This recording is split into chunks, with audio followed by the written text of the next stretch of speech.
Assalamualaikum warahmatullahi wabarakatuh. Alhamdulillah sekarang kami sudah berada di kawasan medan peperangan Uhud.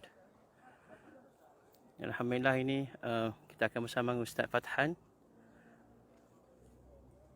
yang akan bantu kita untuk lebih faham tentang peristiwa peperangan Uhud.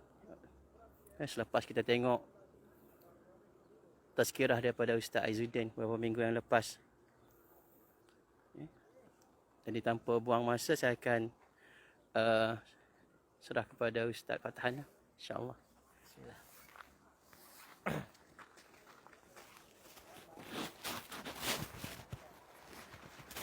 Bismillahirrahmanirrahim. Alhamdulillahirabbil alamin wassalatu wassalamu ala asyrafil anbiya'i wal mursalin wa ala alihi wa sahbihi ajma'in. Alhamdulillah, syukur kita pada Allah Taala kerana pada pagi yang sejuk ni lah, masih lagi kita sekarang ni akhir bulan 1 ni di antara kemuncak musim sejuk lah. Pagi ni pun lebih kurang 15-16 darjah Celsius. Alhamdulillah Allah SWT kumpul dapat kita bersama pada pagi ni. Kalau di Malaysia dah tengah hari lah kan. Jadi insya-Allah pada pagi ni kita akan menceritakan sikit lah tentang kisah peperangan Uhud. Dan sebelum ni Ustaz Aizuddin pun dah cerita secara detail lah, dan saya pun tak sempat dengar secara penuh. Tapi tengok dia punya rakaman tu hampir 1 jam ataupun 1 jam lebih.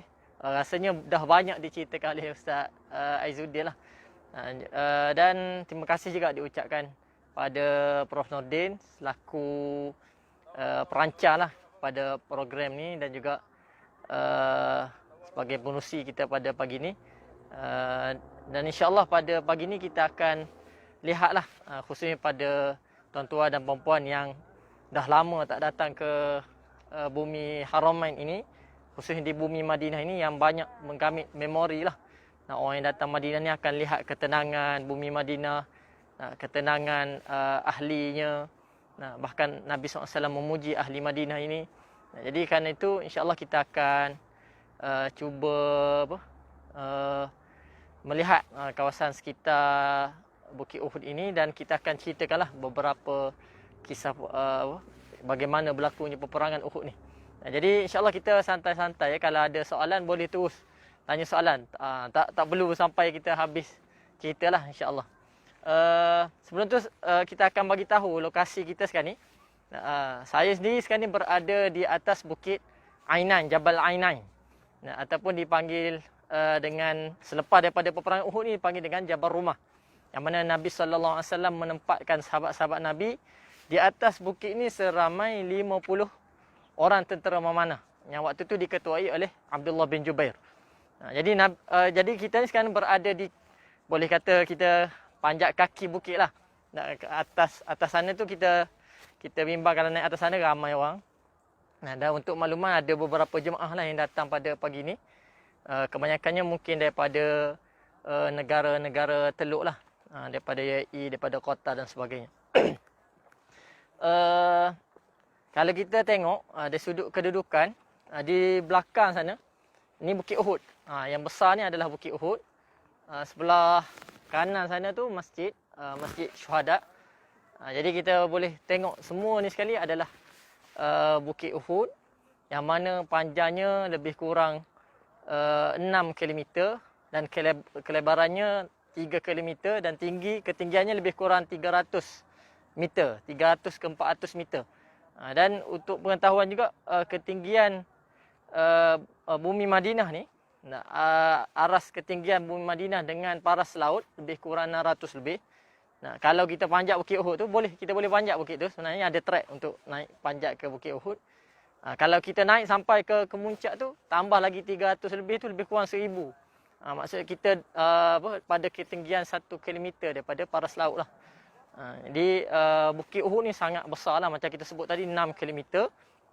Dan kalau nak dibandingkan dengan semua bukit yang ada di dalam kawasan Tanah Haram Madinah ni, maka Bukit Uhud ni lah yang paling besar. Sebab itu Nabi SAW banyak bagi perumpamaan dengan Bukit Uhud ni. Nah, maksudnya Nabi ceritakan tentang satu ganjaran ataupun Nabi ceritakan tentang kelebihan para sahabat. Nah, semuanya Nabi banyak bagi satu apa analogi ataupun satu perumpamaan dengan keluasan dan kebesaran Bukit Uhud ni. Bahkan Nabi SAW sebut tentang Bukit Uhud ni, hadza jabalun yuhibbuna wa nuhibbuhu. Inilah bukit yang mencintai kita dan kita juga seharusnya untuk mencintai dia. Jadi Nabi SAW menggambarkan kepada kita bahawa bukit ini ada perasaan. Ada perasaan cinta kepada kita. Bahkan Allah SWT sebut, wa in min syai'in illa yusabbihu bihamdih. Tidak ada sesuatu pun dalam kalangan makhluk Allah Ta'ala ni yang diciptakan oleh Allah Ta'ala melainkan semuanya bertasbih kepada Allah Ta'ala. Tapi kita tak tahulah bagaimana dia bertasbih. Sebab kita tak nampak, dia tak ada mulut kan. Tapi hakikatnya batu-bata, bukit bukau, pokok-pokok, lautan, air dan semua sekali ni semuanya bertasbih kepada Allah SWT walaupun ianya tak bergerak. Apatah lagi makhluk-makhluk yang hidup seperti binatang dan sebagainya.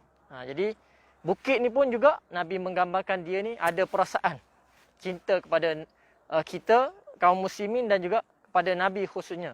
Sebab itu pernah Nabi SAW pernah panjat dengan beberapa orang sahabat. Bila Nabi panjat Bukit Uhud ni, lalu Bukit Uhud ni bergegar. Bukit Uhud ni bergegar. Benda ni ada dalam hadis yang sahih. Kemudian Nabi bila bergegar, lalu Nabi SAW menyebutkan usbut Uhud fa inna alaika nabiyyun wa siddiqun wa syahidan. Tetap teguhlah wahai Uhud, supaya bumi ni tenang ataupun Bukit Uhud ni tenang. Nabi sebut tetap teguhlah wahai Uhud, kerana di atas kamu ni ada seorang nabi, ada seorang siddiq iaitu Abu Bakar As-Siddiq, dan ada syahidan. Syahidan ni dua orang syahid iaitu Umar Al-Khattab dan juga Uthman bin Affan radhiyallahu anhum jami'an. Jadi ni nak menggambarkan tiga orang sahabat Nabi ni mempunyai kelebihan lah yang selalu bersama Nabi SAW.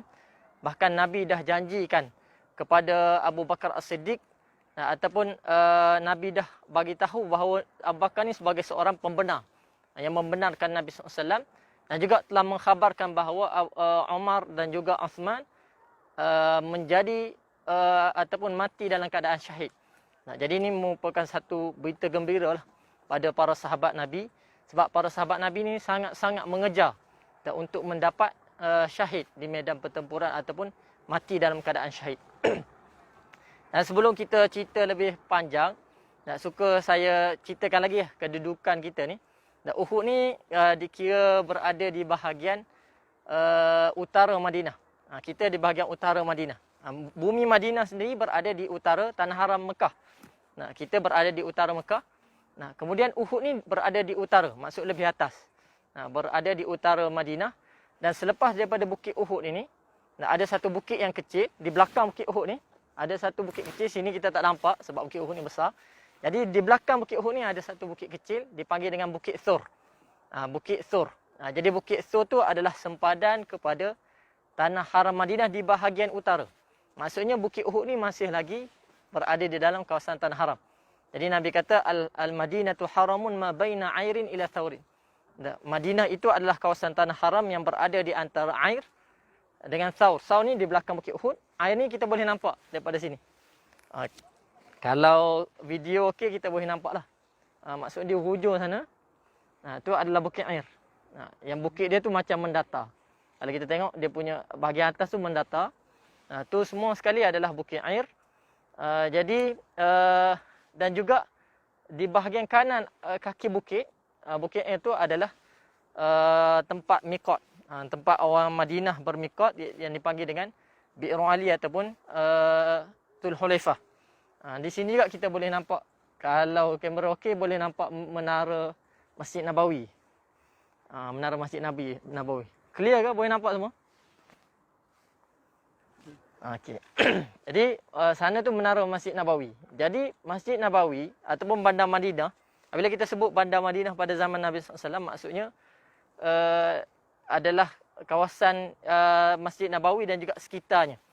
Tu Bandar Madinah. Maksud bukan macam Bandar Madinah sekarang lah. Bandar Madinah sekarang ni pun, kawasan Uhud ni pun masih masuk dalam Bandar Madinah. Tapi kita sebut kota Madinah zaman Nabi adalah yang berada di sekitar Masjid Nabawi dan juga sekitarnya. Ataupun kita panggil tempat dataran Masjid Nabawi sekarang ni lah. Kita boleh katakan sebagai kota Madinah pada zaman Nabi SAW. Jadi jarak Masjid Nabawi dengan Bukit Uhud ni jarak dia 5 km. Kemudian kita tambah lagi kepanjangan macam kita sebut tadi, kelebaran Bukit Uhud ni adalah 3 km. Dan lepas daripada Bukit Uhud ni barulah Bukit Sur yang kata sempadan bahagian utara Tanah Haram. Jadi apabila tambah 5 km tambah dengan 3 kelebaran Bukit Uhud ni menjadikan kepanjangan ke arah utara ni adalah 8 km. Dan diameter dia sama. Daripada sini daripada Masjid Nabawi sampai ke Bukit Sur 8 km. Daripada Bukit Sur daripada Masjid Nabawi sampai ke Bukit Ir sana, kaki Bukit Ir juga 8 km.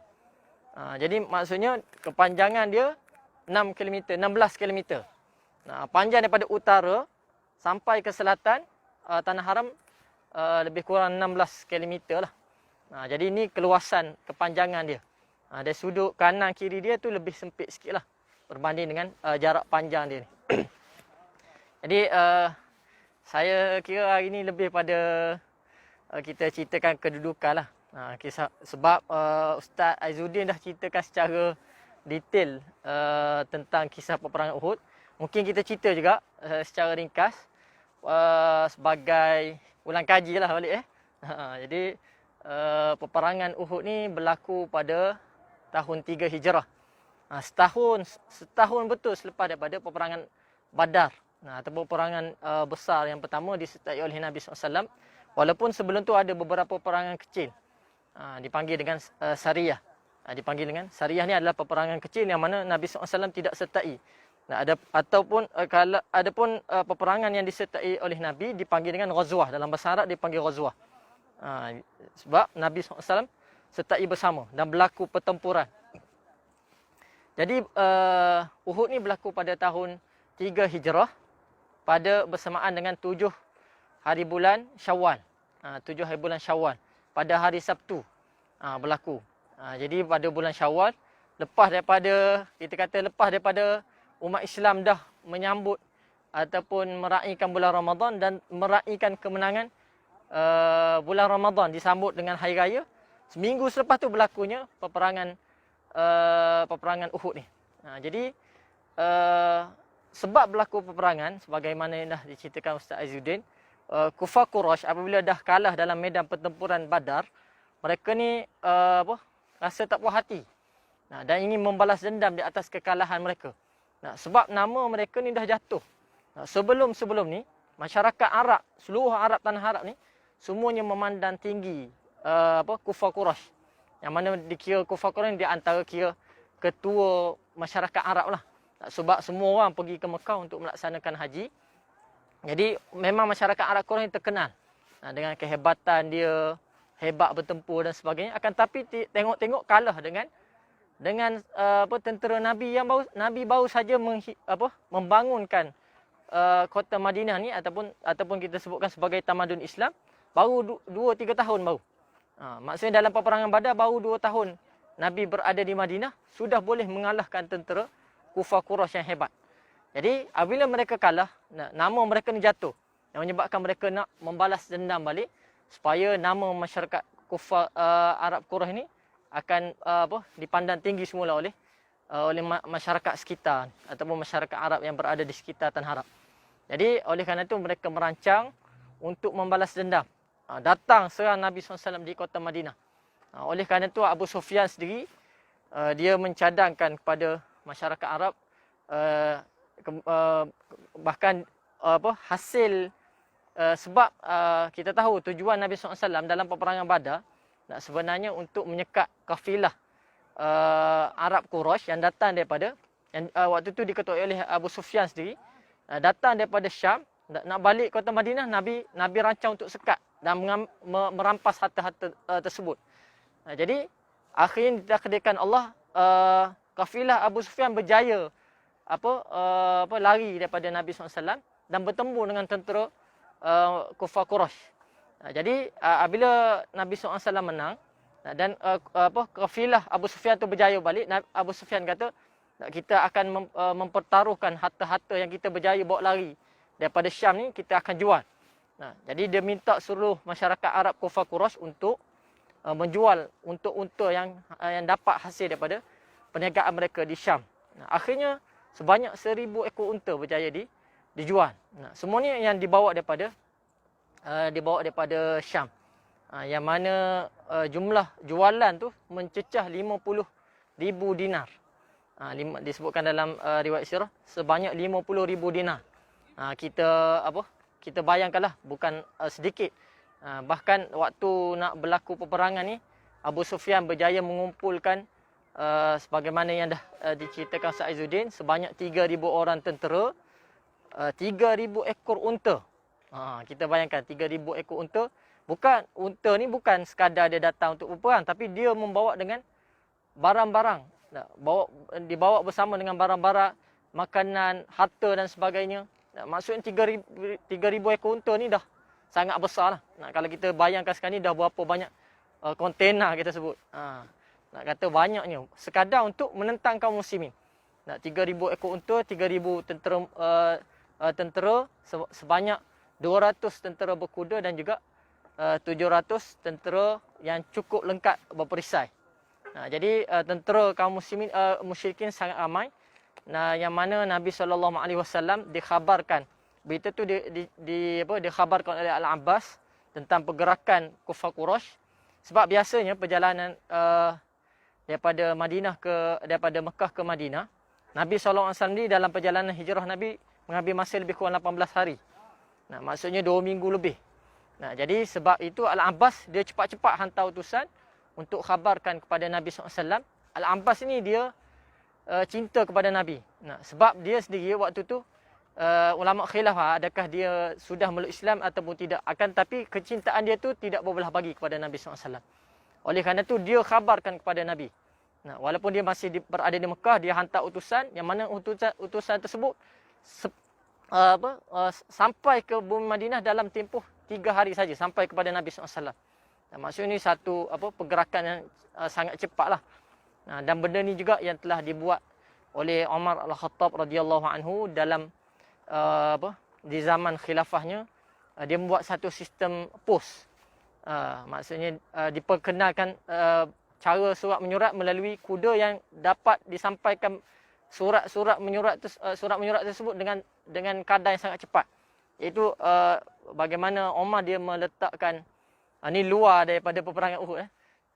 Maksudnya Umar zaman khilafah dia, cara dia nak bagi cepat pergerakan surat menyurat ni, dia letakkan setiap lebih kurang 100 km ada checkpoint yang mana akan berlaku pergantian orang yang diutuskan tu. Maksud daripada checkpoint ni ada orang yang naik kuda sampai 100 km diganti dengan orang lain. Sebab itu dia akan boleh sampai dengan cepat. Dan begitu juga mungkin Al-Abbas guna cara ni lah untuk sampai cepat kepada Nabi SAW. Akhirnya bila Nabi dapat tahu secara ringkas, kemudian Nabi SAW berbincang dengan para sahabat. Ini satu pengajaran yang besar lah. Nabi SAW walaupun dia seorang Nabi, dia tidak membuat keputusan seorang diri. Ataupun kalau Nabi SAW, dia sebagai seorang Nabi, dia boleh minta wahyu daripada Allah untuk buat apa saja keputusan. Jadi akan tapi Nabi nak ajar pada para sahabat, dalam kita membuat satu keputusan yang besar, kita perlu berbincang dengan masyarakat ataupun dengan pembesar-pembesar yang ada. Jadi Nabi SAW berbincang dengan para sahabat. Nabi SAW sendiri telah diperlihatkan dalam mimpi Nabi bahawa Nabi nampak tiga perkara. Yang pertama sekali nampak lembu disembelih. Dan yang kedua, Nabi SAW nampak mata pedang Nabi SAW sumbing. Dan juga yang ketiga, Nabi melihat tangan Nabi duduk dalam perisai. Yang mana yang ketiga itu Nabi takwilkan dengan dalam perisai itu adalah kota Madinah. Maksudnya Nabi berperan dalam kota Madinah. Oleh kerana itu apabila Nabi bangun dan Nabi kata pada para sahabat, aku sendiri mencadangkan untuk kita bertahan di kota Madinah saja. Kerana waktu tu sahabat Nabi tak ramai. Dan juga tentera kelengkapan pun tak cukup. Yang mana Nabi SAW mencadangkan supaya kalau kita berada di kota Madinah, kita lebih tahu selok-belok jalan di Madinah. Dan kita boleh berada di atas rumah-rumah. Dan orang perempuan boleh berada atas rumah untuk jatuhkan batu bata dan sebagainya. Jadi lebih senang untuk mengalahkan kufar Quraisy. Akan tetapi para sahabat Nabi yang muda-muda dan juga yang belum menyertai Nabi SAW dalam peperangan Badar, mereka ni nak meraih, nak pahala berjihad fi sabilillah, keluar daripada bumi Madinah. Oleh kerana itu mereka mencadangkan kepada Nabi untuk keluar ke kaki Bukit Uhud, dan cadangan ini diterima oleh majoriti para sahabat Nabi SAW. Yang akhirnya Nabi SAW akur, kemudian Nabi masuk ke dalam rumah Nabi SAW. Perbincangan ini berlaku pada hari Jumaat. Selepas daripada Nabi SAW bagi khutbah hari Jumaat, dan Nabi bagi semangat untuk para sahabat berjuang, keluar berjihad, menginfakkan segala harta yang ada. Kemudian Nabi SAW pakai pakaian perang, dan waktu Nabi pakai tu, yang memakaikan Nabi itu adalah Abu Bakar dan Umar. Dan mereka nampak bagaimana susahnya Nabi pakai pakaian perang. Maksud Nabi bersusah payah. Yang akhirnya Sa'ad bin Ubadah, dia bagi tahu kepada golongan Ansar dan juga para sahabat Nabi, kamu ni telah menyusahkan Nabi. Nabi dah cadang cadangan lain untuk bertahan di kota Madinah, kamu cadangkan dengan cadangan yang lain. Sepatutnya kamu ikut je cadangan Nabi SAW. Jadi para sahabat Nabi pun rasa bersalah sebab Sa'ad bin Ubadah kata itu. Sebab Sa'ad bin Ubadah ni antara pemimpin Ansar lah. Jadi kata-kata dia tu ada pengaruh. Jadi oleh kerana itu tentera muslimin rasa bersalah kerana tidak mengikut cadangan Nabi SAW. Lalu dia hantar utusan bertemu dengan Nabi untuk tarik balik cadangan mereka, terima cadangan Nabi. Lalu Nabi kata merupakan satu sunnah para Nabi apabila dah pakai pakaian, waktu tu Nabi dah pakai. Merupakan sunnah seorang Nabi apabila dah pakai pakaian perang, dia tidak akan lagi boleh mencabutnya sehingga Allah membuat satu keputusan sama ada menang dalam medan pertempuran ataupun syahid dalam medan. Akhirnya Nabi SAW dan para sahabat bergerak seramai 1,000 orang pada peringkat awalnya. Dalam perjalanan tu Nabi melihat satu kelompok tentera yang berada lebih jauh sikit. Selepas daripada Saniyatul Wada' di Madinah ni, untuk mengetahuinya ada 2 Saniyah Wada'. Saniyatul Wada'. Saniyah ni maksudnya kawasan tempat tinggi. Al-Wada' tu tempat perpisahan. Maksudnya kalau orang kota Madinah ni dia nak berpisah dengan ahlinya, tentera-tentera yang nak keluar berjihad, dia akan lambai daripada situ ataupun akan berpisah daripada situ. Jadi daripada Saniyatul Wada', selepas daripada Saniyatul Wada' yang bahagian utara ni, Rasulullah tengok beberapa kelompok yang agak jauh daripada tentera kaum muslimin. Lalu Rasulullah tanya siapa dia mereka, iaitu golongan Yahudi.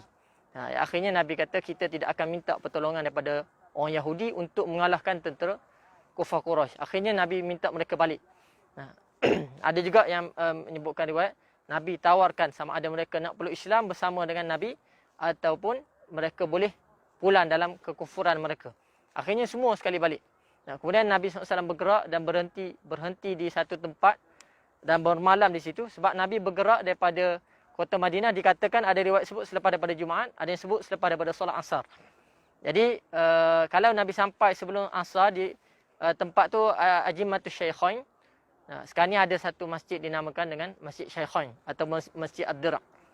Jadi di situlah tempat Nabi SAW berehat. Sebab perjalanan sampai situ maghrib, dulu waktu maghrib dah gelap. Bermula maghrib sampai subuh, tidak orang zaman dulu tidak melakukan perjalanan. Jadi Nabi dah sampai situ dah gelap. Akhirnya Nabi berehat di situ, solat maghrib isyak. Kemudian Nabi SAW berehat untuk bagi tenaga lah untuk peperangan keesokan harinya pada hari Sabtu. Jadi Nabi SAW dan para sahabat bermalam di situ. Ada beberapa perkara lah Nabi buat di Masjid Syaikhain itu. Yang pertama sekali Nabi SAW solat macam kita sebut, solat maghrib dan isyak. Dan juga ada beberapa orang sahabat Nabi tengok balik tentera. Ada beberapa sahabat Nabi ni yang masih kecil dan tidak sesuai untuk berperang. Dan antaranya Usamah bin Zaid bin Harithah Al-Ansari. Bukan Zaid, anak angkat Nabi, Zaid bin Harithah Al-Ansari. Zaid bin Thabit dan juga yang lain-lain lah. Sahabat-sahabat Nabi yang kecil seperti Ibnu Umar dan sebagainya. Jadi mereka ni Nabi minta untuk mereka balik sebab tak cukup umur lagi. Melainkan ada dua orang sahabat Nabi yang kecil tapi dibenarkan diizinkan oleh Nabi kerana mereka ni pandai bergusti dan juga pandai memanah. Dipanggil dengan Samurah. Samurah dan Rafi'.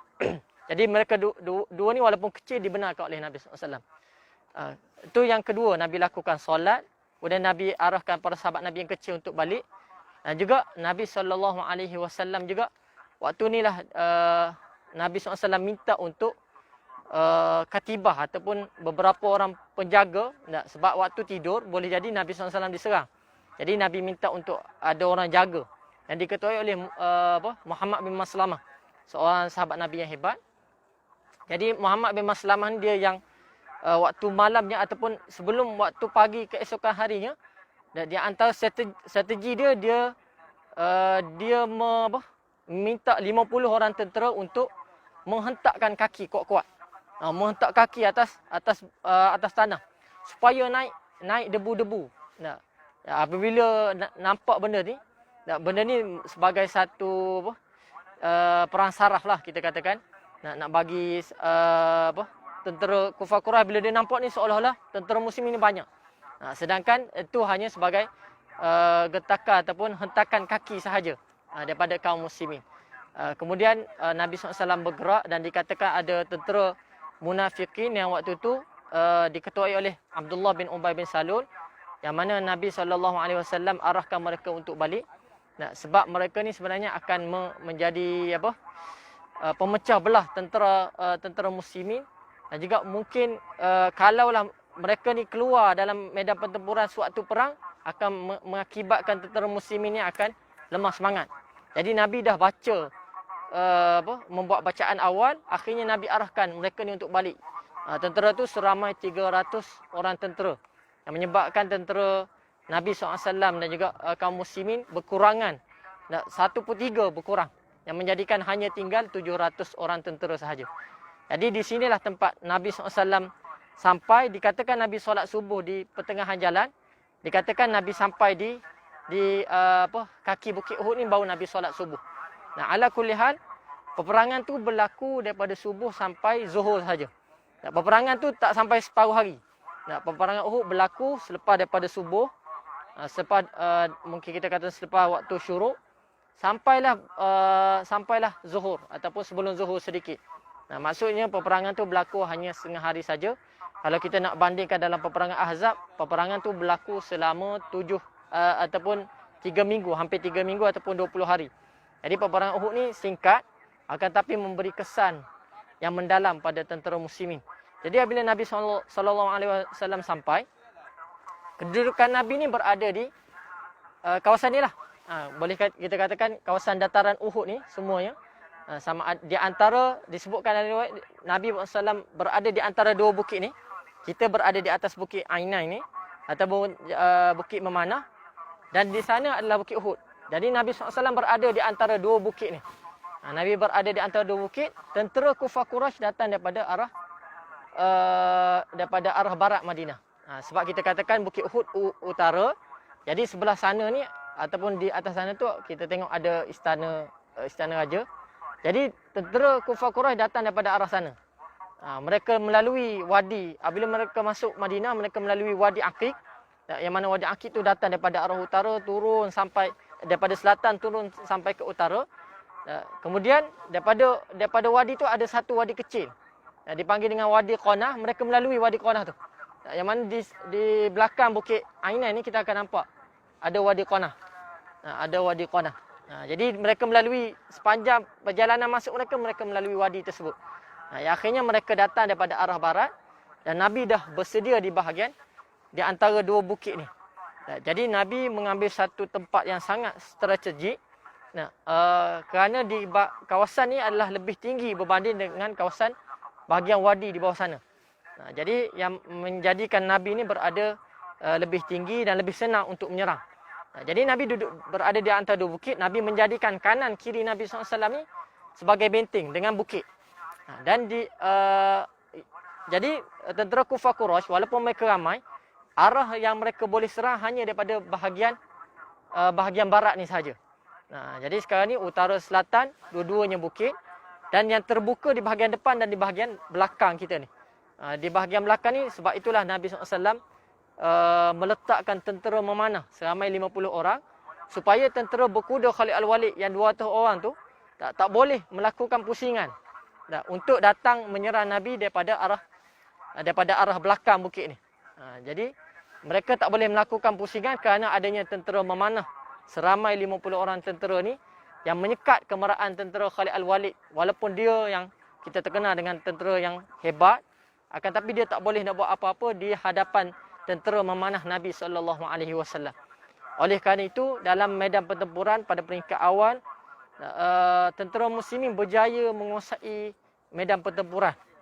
Yang mana tentera Kufar Quraisy, walaupun mereka ramai, mereka tak boleh nak masuk ke dalam tengah barisan kaum muslimin. Mereka tak lepas pun nak menghadapi barisan depan kaum muslimin. Yang mana tujuan utama mereka nak datang ke Uhud ni sebenarnya untuk menyerang Nabi.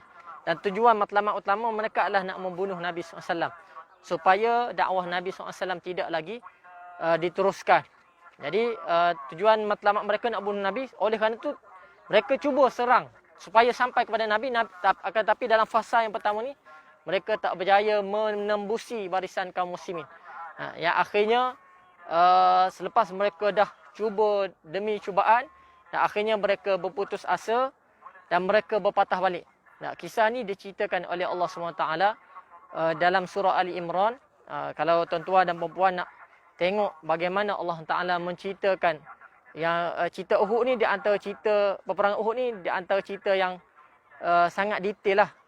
Peperangan yang sangat detail diceritakan oleh Allah SWT di dalam surah Ali Imran dalam juzuk 4, bermula muka surat 65 sampailah muka surat lebih kurang 71 ataupun 72, semua ni sekali menceritakan tentang peperangan Uhud.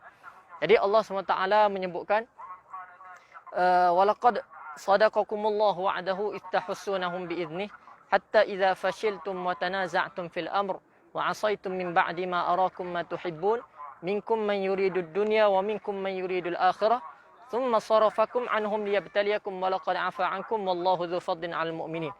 Jadi ayat ni Allah menggambarkan secara ringkas bagaimana kisah peperangan pada peringkat yang pertama, iaitu Allah Taala menyebutkan walaqad nasarakumullahu walaqad sadaqakumullahu wa'dah.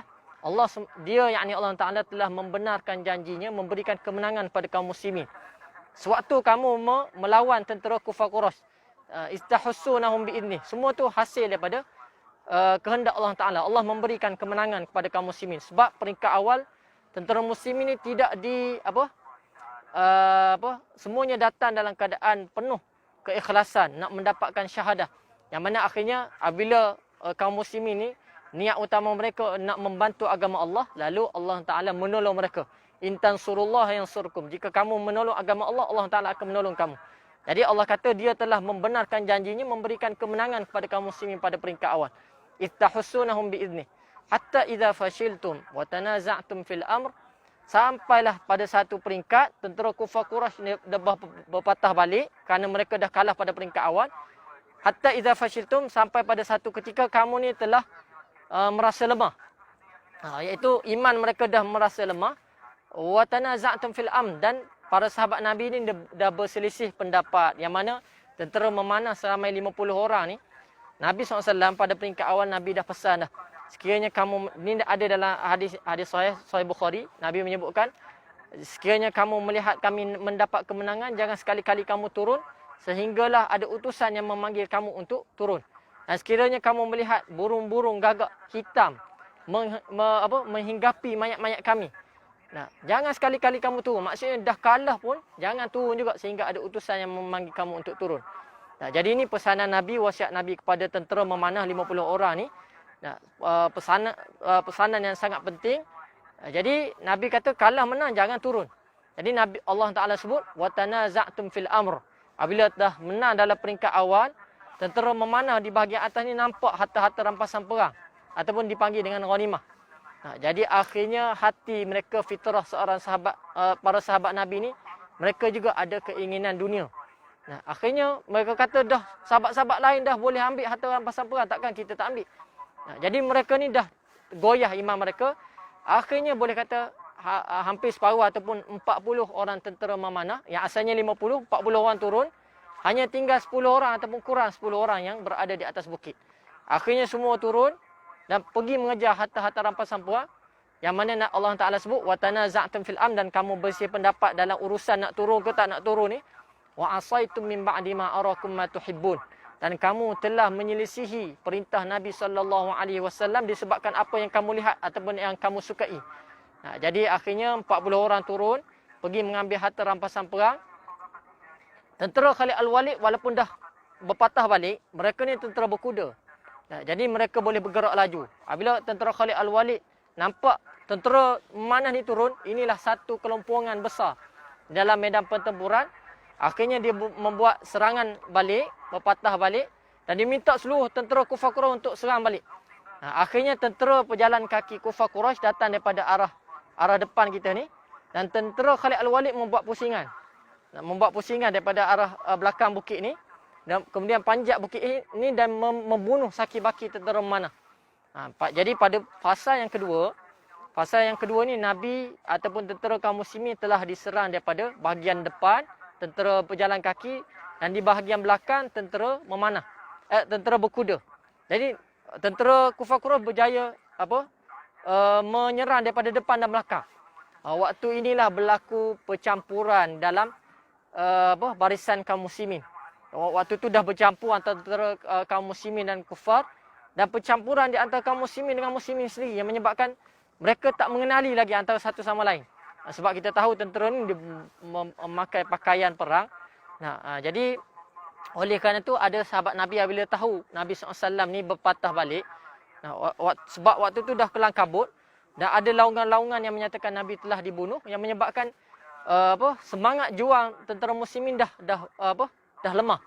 Jadi waktu itulah ada sebahagian yang berpatah balik ke Madinah, ada yang panjat Bukit Uhud, ada yang lari entah ke mana. Dan waktu itulah wanita-wanita kaum muslimin dia arahkan untuk mereka ni berpatah balik. Dan antara yang datang juga adalah Al-Yaman. Al-Yaman ni adalah sahabat Nabi, ayah kepada Huzaifah bin Yaman. Huzaifah bin Yaman, ayah dia Al-Yaman ni seorang yang sangat tua.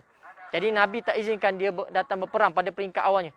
Jadi dia ni, bila dia dengar tentera muslimin dah berpatah balik, dia pun cepat-cepat datang ke medan pertempuran untuk cover balik tentera kaum muslimin ni.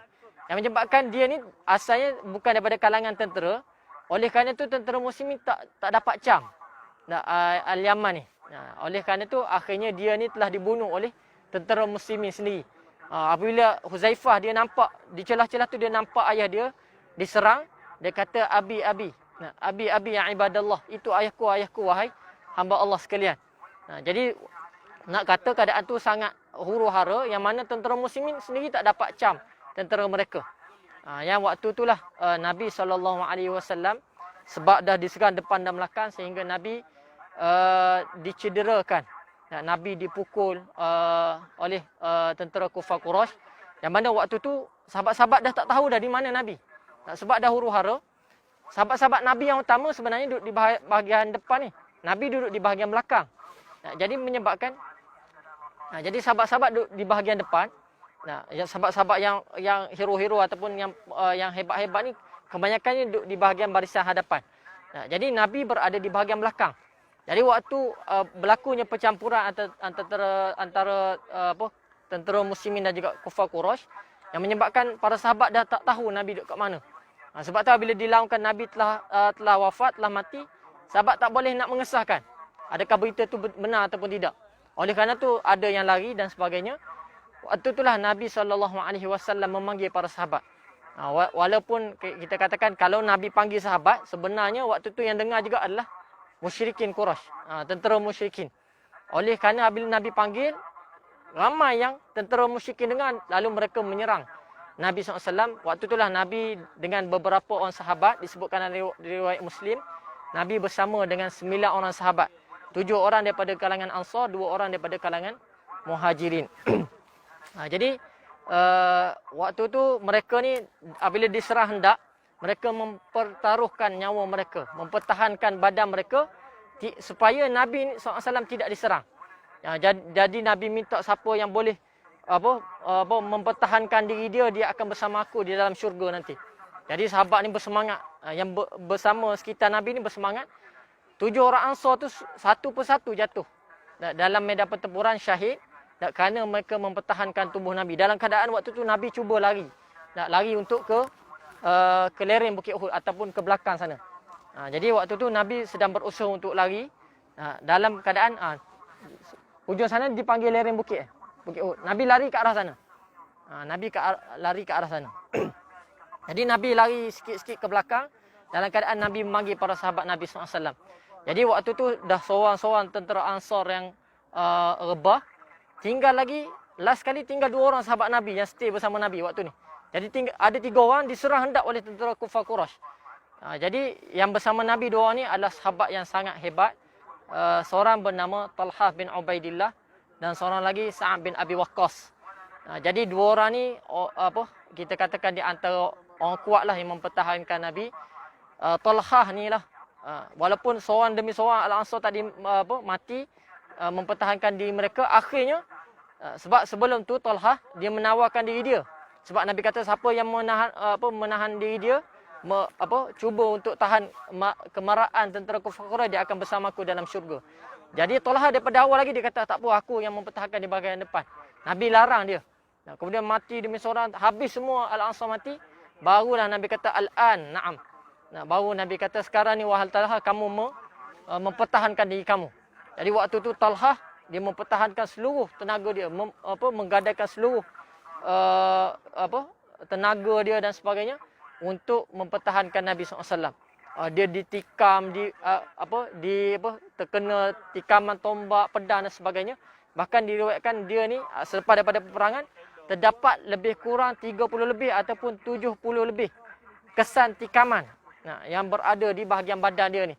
Kita kata kalau sampai 60 lebih tikaman ni mati dah. Tapi inilah hebat Talhah bin Ubaidillah. Tangan dia ni dipotong, jari jemari dia juga dipotong.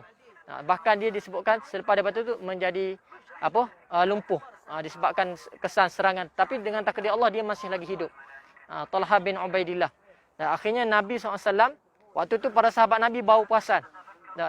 Nabi Nabi melaung-laung mereka, memanggil mereka sebagaimana ayat Allah SWT menyebutkan dalam surah Ali Imran juga, istus'iduna wa la talwuna ala ahadin war rasulu yad'ukum fi ukhrakum fa athabakum ghamman bi ghammin likay la tahzanu ala ma fatakum wa la ma asabakum. Ketika mana, ingatlah ketika mana Allah Taala menyebutkan, ingatlah ketika mana kamu ni dah melarikan diri, memanjat bukit balik ke kota Madinah, wala talwuna ala ahad, dan kamu tidak berpaling lagi melihat kepada siapa-siapa. Waktu tu kaum muslimin dah lari, dah tak hirau dah siapa-siapa lagi. Wala talwuna ala ahadin war rasul yad'ukum, sedangkan Nabi Muhammad ataupun Rasul memanggil kamu minta pertolongan untuk mempertahankan dia. Nabi memanggil-manggil, sahabat-sahabat dah lari dah waktu tu. War rasul yad'ukum fi ukhrakum, di belakang kamu ni Rasul memanggil kamu untuk memberikan bantuan.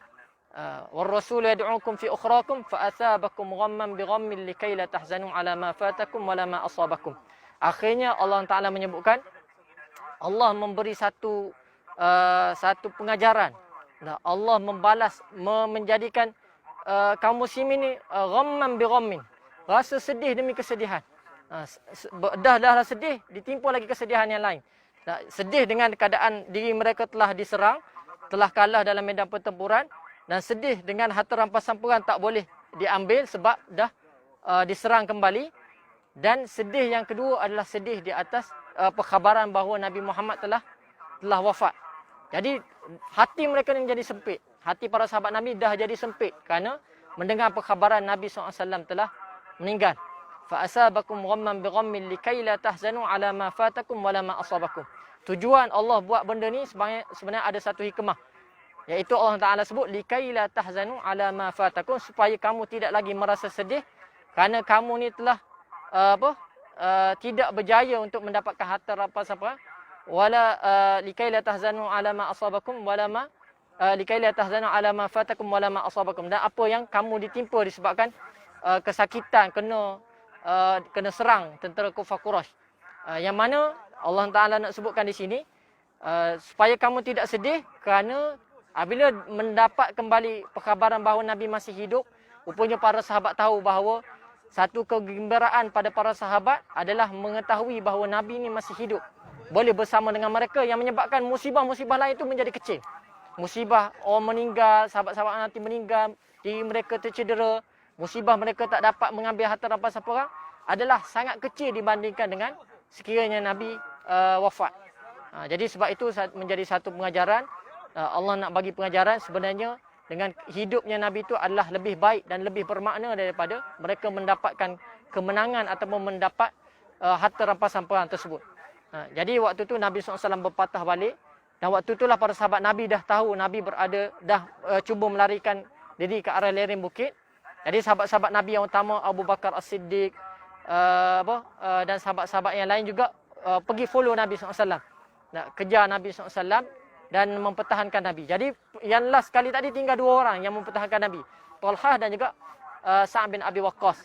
Jadi 2 orang ni tidak meninggal dengan takdir Allah. Walaupun mereka telah mempertahankan diri mereka, terkena berbagai tikaman, serangan, akan tapi mereka ni tetap teguh mempertahankan Nabi SAW.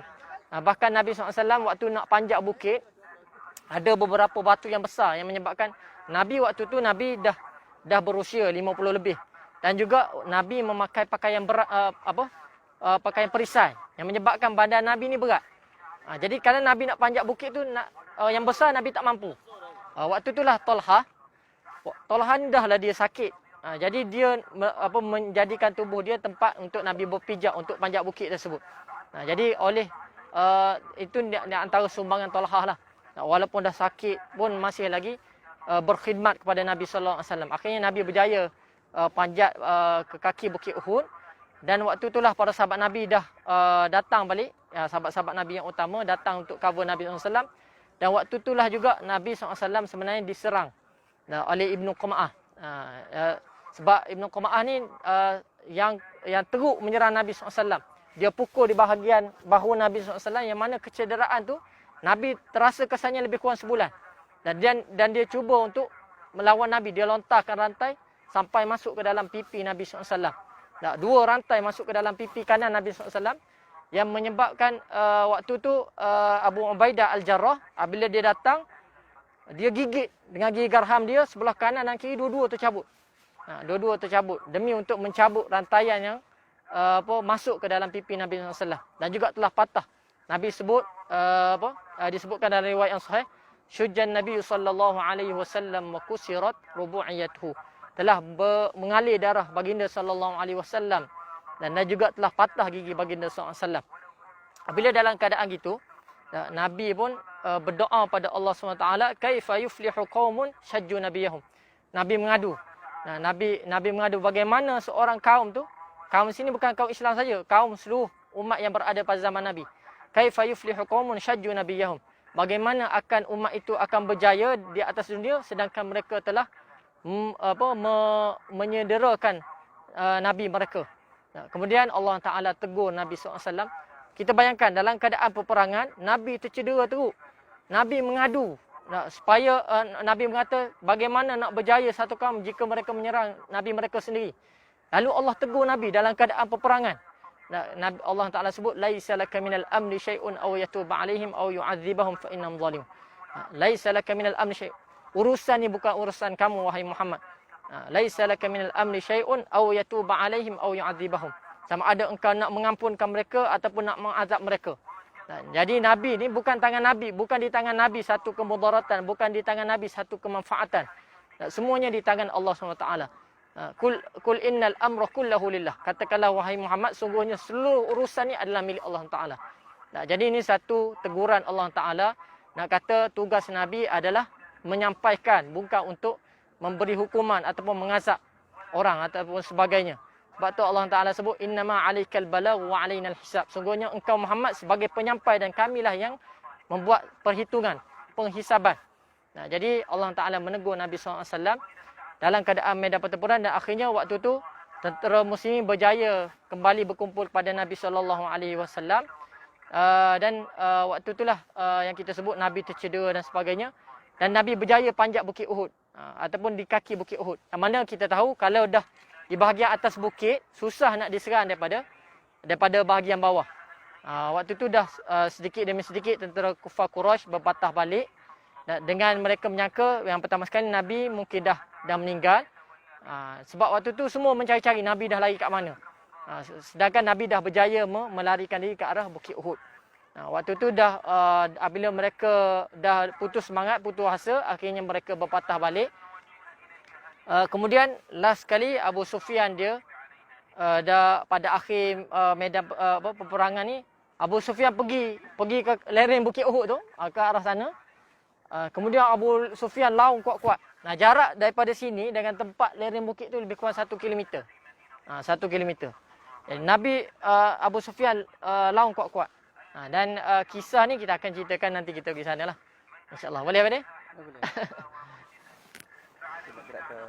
Jadi kalau ada persoalan boleh soalan lah kat sini. Dan mungkin kita boleh ceritakan sedikit tentang tentera-tentera yang terkorban, yang syahid dalam medan pertempuran ni. Kita pergi kat sana. Cuma takut dia tak bagi. Asal boleh kot, insyaAllah. So, kita akan cuba gerak ke sana. Bergerak ke makam syahadat Uhud, insyaAllah.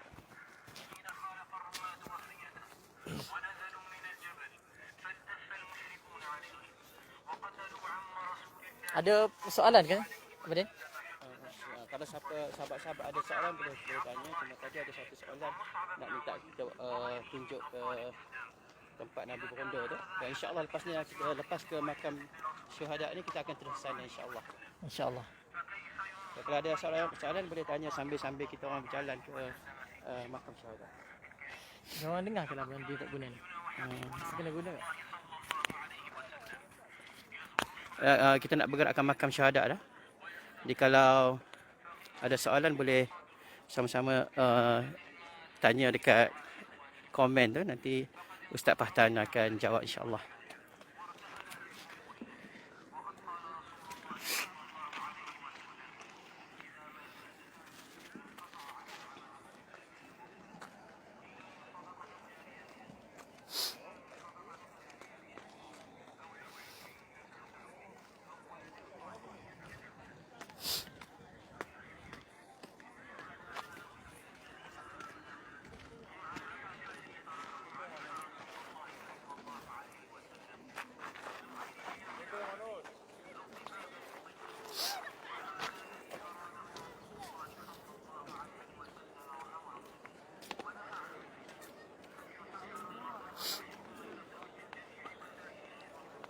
Ada soalan tanya itu jemaah umrah ke?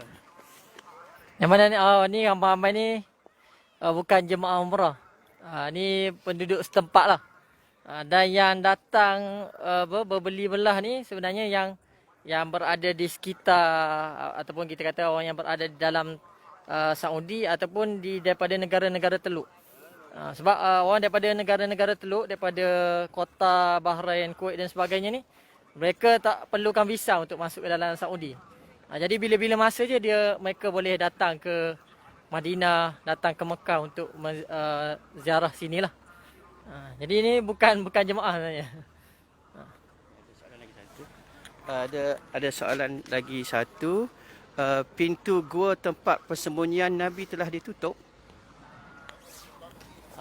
InsyaAllah untuk jawapan pada soalan ni kita akan pergi ke sana.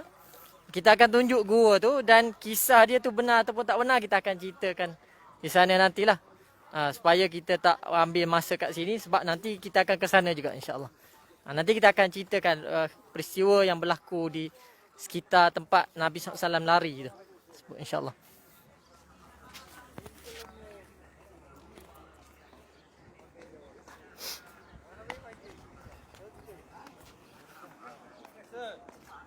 Oh, tak nampak pula.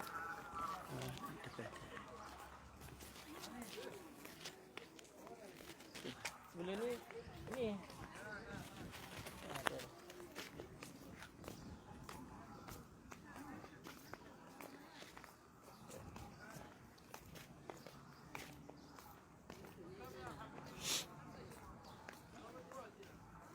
Kan benda yang boleh tunjuk tu, yang batu hitam dalam tu. Nanti kita cerita sikit. Sebab sini tak boleh nak cerita ramai orang. Tu yang batu.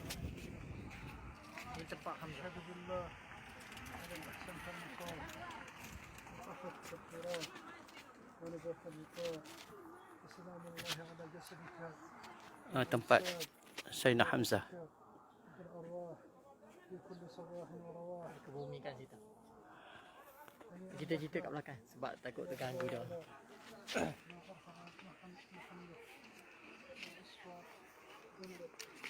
Duduk sikit apa ni? Boleh.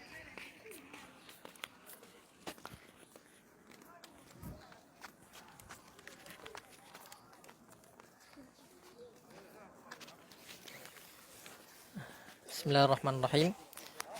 Jadi kita sekarang ni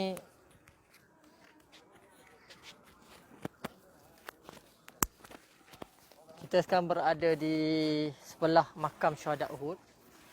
Yang mana tadi Prof Nadin dah tunjukkan apa makam Saidina Hamzah. Ya.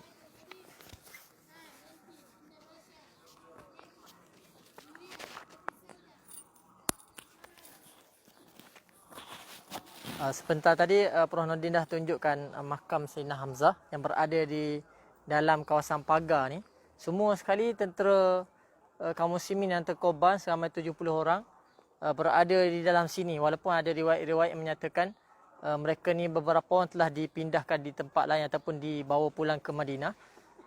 Tapi secara keseluruhannya kebanyakannya berada di dalam ni. Termasuk juga Hamzah yang tadi Prof Nordin dah tunjukkan ada beberapa batu hitam yang berada di dalam tu. Sebenarnya Hamzah bukan keseorangan lah. Dia ditempatkan bersama dengan Abdullah bin Jahsh. Abdullah bin Jahsh ini adalah anak saudara sedia. Anak saudara dia. Yang mana di antara isteri Nabi SAW ada Zainab bin Jahsh. Jadi Zainab ni adalah adik-beradik dengan Abdullah bin Jahsh. Jadi ni di antara dua orang ni sebab mereka ni satu keluarga yang dekat. Hamzah sebagai bapa saudara dan juga Abdullah bin Jahsh ni adalah anak saudaranya, jadi ditempatkan bersama. Nabi SAW apabila telah berlaku dah selesai pertempuran, Nabi menguruskan jenazah. Caranya sebab kain kafan tak cukup, tentera muslimin miskin, tidak ada kelengkapan yang cukup, yang menyebabkan kain-kain kafan pun tidak cukup untuk menutup tubuh badan mayat tentera muslim ini. Akhirnya Nabi arahkan untuk satu kain tu dikumpulkan 2-3 orang. Jadi Nabi letakkan Hamzah dan juga Abdullah bin Jahsh dalam satu kain dan juga di dalam satu liang lahat. Dan Nabi SAW letakkan Amr bin Jamuh dengan Abdullah bin Amr bin Haram, yang merupakan ayah kepada Jabir. Ditempatkan bersama dan beberapa sahabat lain lagi juga diletakkan gitulah 2-3 orang dalam satu liang lahat. Dan Nabi mengarahkan supaya darah mereka ni dibiarkan, kerana mereka ni akan dibangkitkan dalam keadaan darah mereka mengalir, baunya bau seperti mis, kata Nabi SAW. Jadi di sinilah tempat mereka disemadikan. Mungkin kita boleh memberi salam kepada mereka. Antara doa yang Nabi ajarkan apabila kita menziarahi mana-mana perkuburan, Assalamualaikum ahlad diyar minal muslimina wal mu'minin wa inna insyaallahu bikum lahiqun nas'alullaha lana wa lakumul afiyah. Mana lebih kurang maksudnya, salam sejahtera kepada kamu wahai penghuni kubur, minal muslimina wal mu'minin, daripada kami muslimin dan mukmin, daripada muslimin mukminin, wa inna insyaallahu bikum lahiqun, dan kami dengan izin Allah Taala juga akan menyusuli kamu. Nas'alullaha lana wa lakumul afiyah, dan kami minta kepada Allah Taala memberi kesejahteraan di dunia dan di akhirat, untuk kamu dan untuk kami. Jadi ini di antara doa yang Nabi ajar. Di antara doa tersebut intipatinya supaya kita ingat bahawa kita juga akan menyusuli mereka. Sebab itu kata Nabi SAW,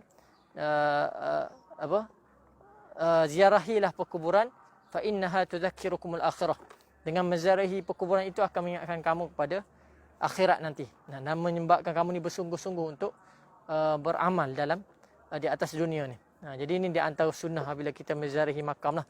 Jadi Hamzah kita tahulah bagaimana dia telah dibunuh oleh Wahsy, dah diceritakan oleh Ustaz Izzuddin. Dan begitu juga Amr bin Jamuh ni, dia ni seorang yang tempang.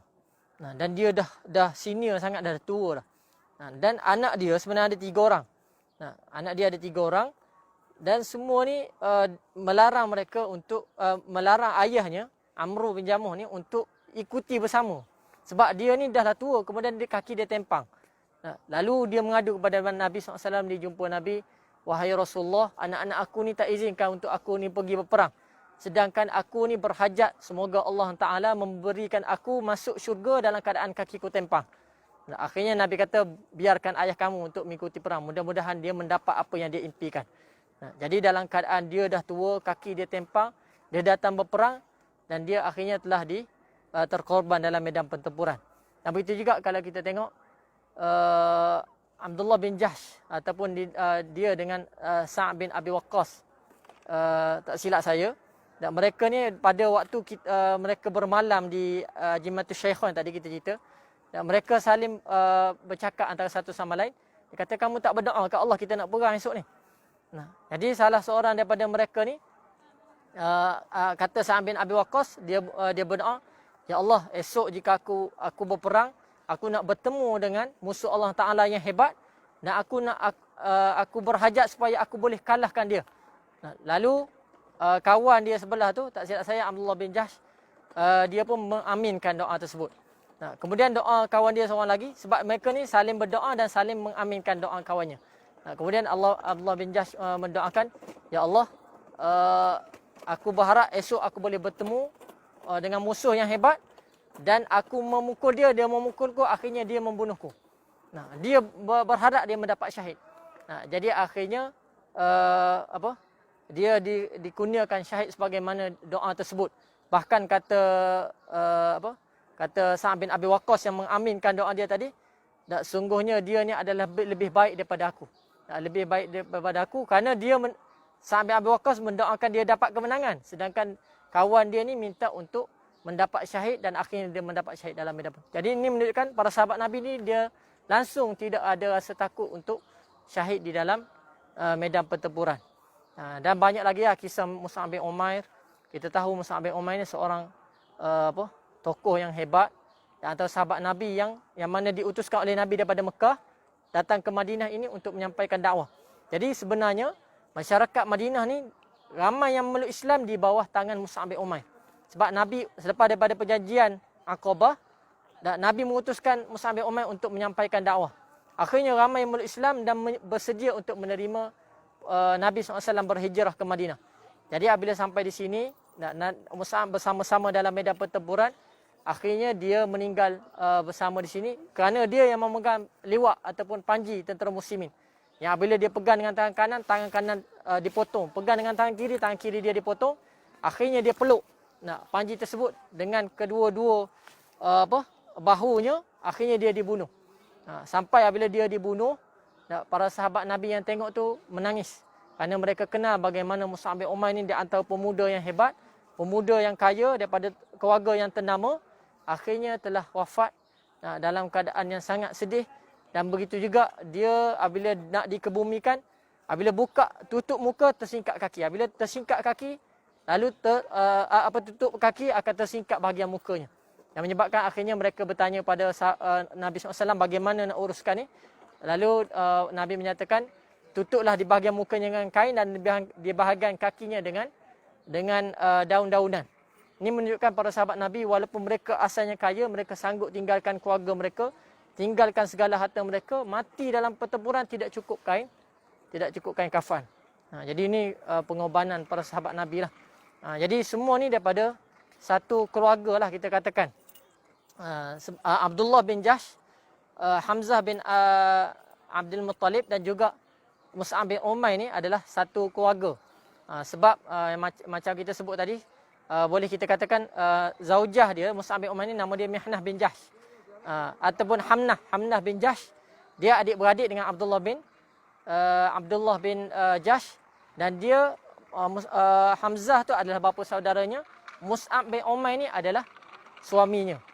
Jadi ini apabila Nabi khabarkan tentang kematian Hamzah, dia beristighfar dan dia mengucapkan inna lillahi wa inna ilaihi raji'un. Apabila disebutkan mati adiknya Abdullah bin Jahsh, dia juga beristighfar. Tapi apabila disebutkan suami juga meninggal, dia terus menangis. Ini menunjukkan seorang isteri ni, kecintaan dia kepada suami ni lebih daripada kecintaan pada bapa saudara, adik-beradik dan sebagainya. Jadi ini satu fitrah lah yang berlaku pada sahabat-sahabat Nabi. Dan banyak lagi sebenarnya yang melibatkan ahli keluarga yang meninggal. Ahli keluarga yang terdekat. Ada di antara sahabat Nabi yang meninggal seluruh. Ayahnya meninggal, anak meninggal, adiknya meninggal. Jadi ini di antara pengorbanan ahli keluarga lah yang mempersiapkan diri mereka untuk mempertahankan agama Allah Ta'ala. Jadi rasa tu sedikit tentang beberapa syuhada Uhud. Sebenarnya ramai lagi kalau kita nak ceritakan. Cuma yang meninggal 70. Daripada 70 tu 65 daripada golongan Ansar. Hanya 4 orang daripada Muhajirin yang kita sebut tiga daripada satu keluarga tadi. Hamzah, Abdullah bin Jahsh dan juga Mus'ab bin Umair. Ini dalam kalangan Muhajirin. Dan seorang lagi tak diketahui, wallahu alam. Seorang lagi yang kelima adalah seorang Yahudi. Yahudi dia berperang. Nabi kata sebaik-baik Yahudi adalah Mukhairiq. Dia ni lah Yahudi yang berjuang bersama dengan Nabi. Dan dia mati dalam, kita katakan mati dalam agama. Wallahu alam, adakah dia murid Islam. Tapi Nabi kata dia sebaik-baik Yahudi lah. Sebaik-baik Yahudi yang berperang bersama dengan Nabi SAW. Jadi itu sedikit lah. Ada lagi persoalan tentang syuhada Uhud? InsyaAllah nanti sekejap lagi kita akan naik kereta pergi ke tempat Nabi SAW melarikan diri dalam medan pertempuran ni lah. InsyaAllah. Sambil-sambil kita berjalan apa dia?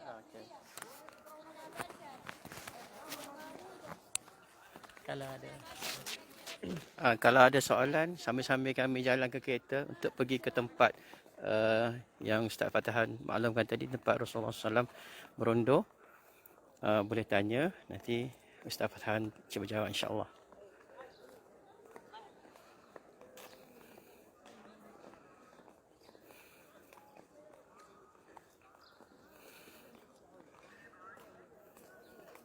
Berapa jarak antara tempat berlaku perang Uhud ni dengan tempat Rasulullah SAW berondo?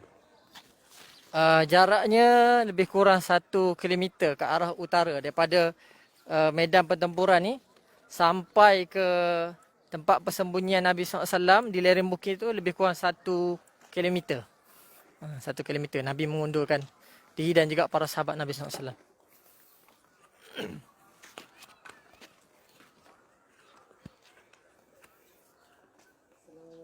Assalamualaikum.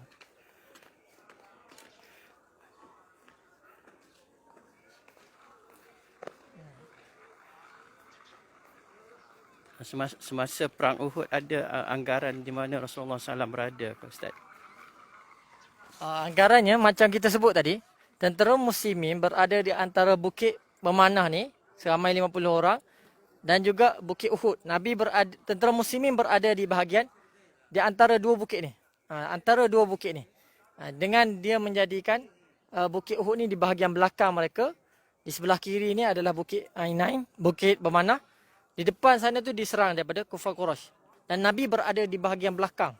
Nabi berada di bahagian belakang sekali supaya Nabi ni tidak diserang. Sebab sahabat-sahabat Nabi semuanya mempertahankan Nabi.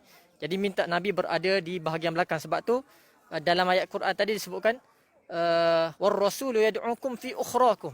Dan Rasul memanggil kamu untuk bagi pertolongan di bahagian belakang kamu. Maksud Nabi berada di bahagian belakang. Jadi kalau bahagian belakang di sinilah, kalau kita boleh sebut ni, tempat pengebumian makam syuhada Uhud ni, di sini tempat sekitar Nabi berada lah. Kita tak boleh sebut secara tepat lah sebab Nabi dalam medan pertempuran, Nabi tak duduk satu tempat. Nabi bergerak-gerak kan mengikut keadaan pertempuran lah. Jadi keadaannya boleh kita katakan Nabi berada di medan ni lah. Wallahu a'lam.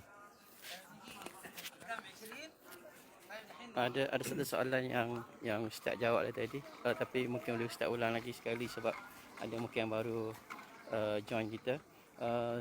Jemaah-jemaah yang ada sekarang ni, jemaah datang buat ziarah luar ke Ustaz? Okey.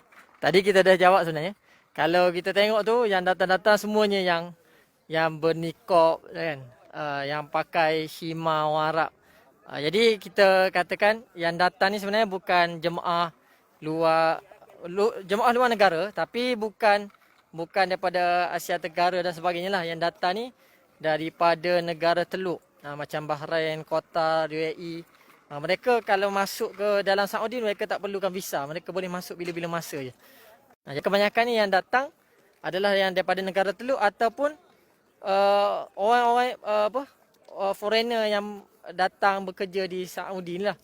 Macam kami ni dan juga orang lain India, Pakistan yang ada ni pun adalah yang berada di Saudi. Allahu a'lam. Terima kasih pada yang bertanya. Terima kasih juga yang ada komen-komen tu. Ni ada satu soalan lagi. Ustaz nak tanya bas 2 tingkat. Saya cari semula. Ustaz, bas 2 tingkat yang dari Madinah ke Bukit masih beroperasi ke? Okey, bas merah tu double decker tu masih lagi beroperasi lah. Hanya satu-satunya bas yang beroperasi sebagai untuk menjadi sebagai transport lah untuk jemaah-jemaah yang datang ataupun kita katakan orang Arab yang datang kat sini yang daripada negeri-negeri lain daripada Riyadh, Qasim dan sebagainya, mereka menggunakan khidmat bas tersebut untuk berjalan di sekitar Madinah. Jadi bas tersebut masih lagi beroperasi lah. Masih lagi beroperasi dan kalau kita tengok atas jalan raya memang mereka masih bas tu bergerak lah, beroperasi sepanjang walaupun di musim Covid ni. InsyaAllah. Ada soalan daripada Puan Norsia. Assalamualaikum Ustaz, boleh tunjukkan tempat persembunyian Rasulullah di Bukit Uhud? Ramai peminat dengan tempat persembunyian Nabi ni. InsyaAllah kita akan, sekarang ni kami akan bergerak naik kereta, kita akan pergi ke tempat persembunyian Nabi. Kita tak boleh sebut secara tepat lah tempat Nabi bersembunyi. Tapi kita akan tunjukkan di kawasan Nabi SAW lari ke lereng Bukit Uhud tu lah. Nanti kita akan bergerak. Tadi kita dah tunjuk daripada jarak jauh. Ni kita akan pergi dekat dengan kawasan lereng bukit tersebut insyaAllah.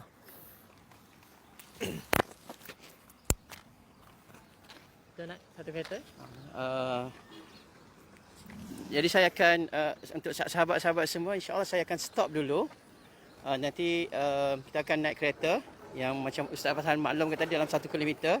So ke arah sana. Nanti bila dekat nak sampai, saya start online balik. So harap sahabat-sahabat semua dapat join balik selepas ni. Saya akan bagi link insyaAllah. Ya, insyaAllah kita jumpa lagi. Ma'assalam.